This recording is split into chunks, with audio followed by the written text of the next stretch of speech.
خالد الشعلان معنا على الخط. مساء الخير خالد. الو، مساء الخير استاذ بول، ومسي على صاحب السمو الملك الامير عبد الرحمن بن سعود. هلا اخوي خالد، هلا ومرحبا خالد خالد. الكريم، كل سنه وانت طيب. طال عمرك.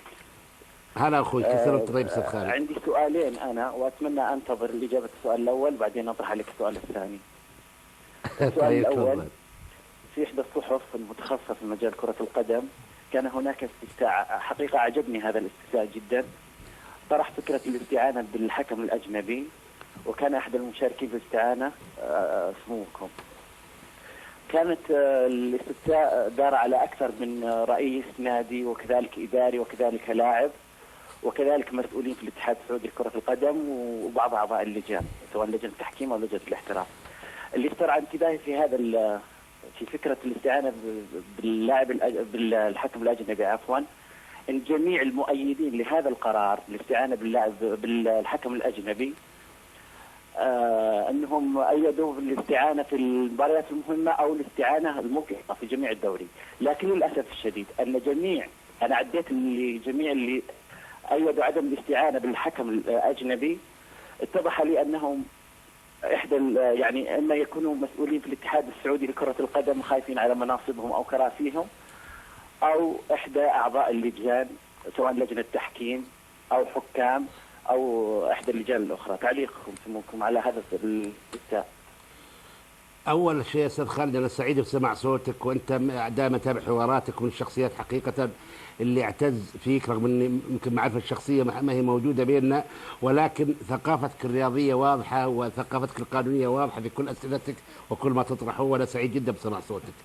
الحقيقة أستاذ خالد، أنا الاستفتاء هذا حقيقة أنا ما كنت أعرف الاستفتاء، واحد زهم علي وسألني عن رأيي وقلت له بسرعة، يعني أنا افتكرت شخص عادي ولقيته في الجريدة، وما أدري خبيرهم اللي في أول اللي جاوبه هو خبير الجريدة هذه أو خبير رئيس تحريرها، وما أدري كيف يصنفون الخبراء على أي أساس، اللي يقرأ وراء مكتب الرئاسة يصير خبير، ولا يحمل شهادة دكتور يصير خبير، والخبير اللي يعرفه اللي عارك الحياة وعركته الحياة وعرف عدة أمور.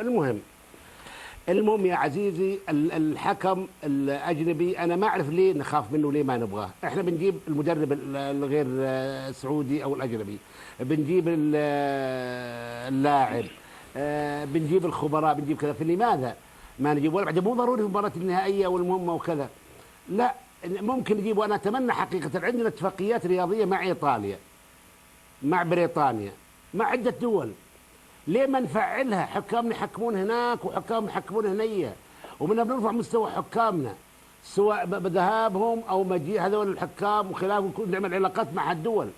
ثم ايضا بلدان عربية زي مصر الشقيقة. مصر الشقيقة يا اخي استعانت بكذا مرة بحكام سعوديين وعندها حكام مميزين يا اخي، زي الاستاذ جمال غندورة. يعني انا له موقف اتمنى حقيقة انه نرجعه 100 مرة، دليل نزاهة ونقاوة هذا الرجل الانسان. تصور مباراة بين الأهلي السعودي والاتحاد المصري وفي استاد القاهرة وأمام جماهير مصرية شقيقة، ووضع بلنتي على النادي الأهلي المصري وهو مصري، ولكن شعوره أنه هو إنسان صاحب ضمير قبل كل شيء آخر. وبعدين المصري والسعودي الله يفرق بيننا، كلنا إخوان كلنا كعرب، ولكن أقول لك انتمائه هو كمصري، ولكن حكم بضربة جزاء على الأهلي المصري لصالح الاتحاد السعودي، وكانت هي النصر للاتحاد السعودي بحظ كاس السوبر اعتقد. حكم زي هذا مميز، لماذا لا نستعين في حكم مبارياتنا؟ ومثل ما طلب منا مصر حكام، طيب مصر تقلل من شأن حكامها لما طلبت منا؟ اعتقد لا، بالعكس تفتخر وتفاخر بحكام، ولكن لا يعيبها ان تستعين بحكام من بلدان اخرى، سواء من المملكه العربيه السعوديه شقيقتها او من اشقائها الاخرين او من بلدان العالم، وهكذا كان نفس الاخوان في البلدان الاخرى. لذلك حقيقة أنا نتمنى فعلا أن الحكام يحكمون برا، وحكام من برا يجون يحكمون عندنا، بس ما أؤيد التعاقد مع حكام، إنه يجي موظف عندي يتعاقد، لا ما أؤيد هذا، ولكن أؤيد الحكم يجي. وأتمنى بعد ما يجي مو عمر الشقير في بيتك كتلجه واللي قابله بزيد وديه بزيد ويحطه بزيد، معنا ما سوينا شيء.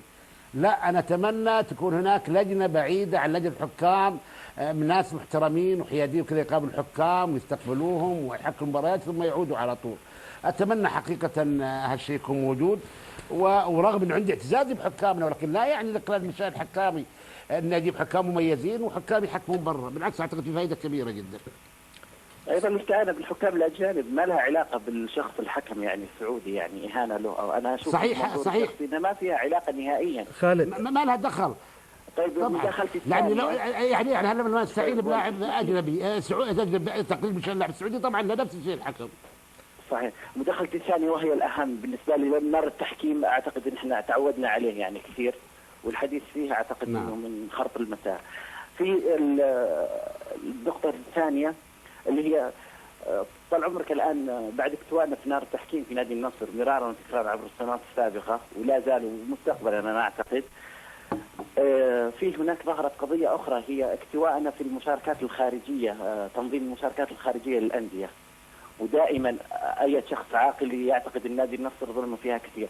انا عندي دليل على هذه، المكتب التنفيذي في الاتحاد السعودي لكرة القدم بتاريخ شهر 4 1424 برئاسة صاحب السمو الملكي الأمير نواف بن فيصل كلف لجنة مشكلة من صاحب السمو الأمير نواف بن سعد والأساتذة مجد الحكير محمد النويسر سعيد جمعان لدراسة مشاركة الأندية الخارجية هذا الموسم.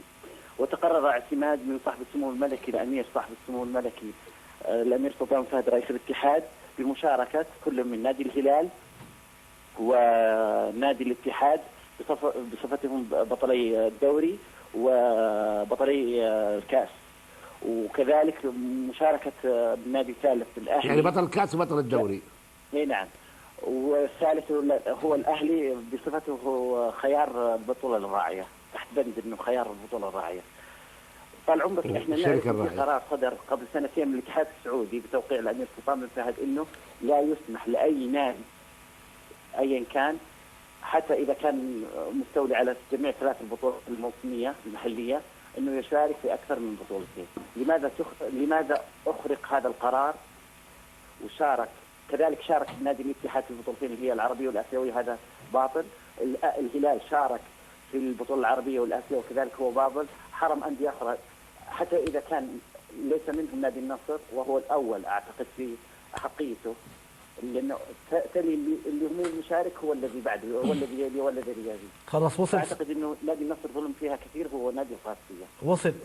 وصل رايك وسؤالك خالد. والله يا استاذي خالد، والله استاذي خالد انا الكلام اللي قلته صحيح، واضيف عليه انه ايضا بطل الكاس ما له دخل اساسا في البطوله العربيه اللي الان قائمه، ولكن كيف ادخل الله اعلم.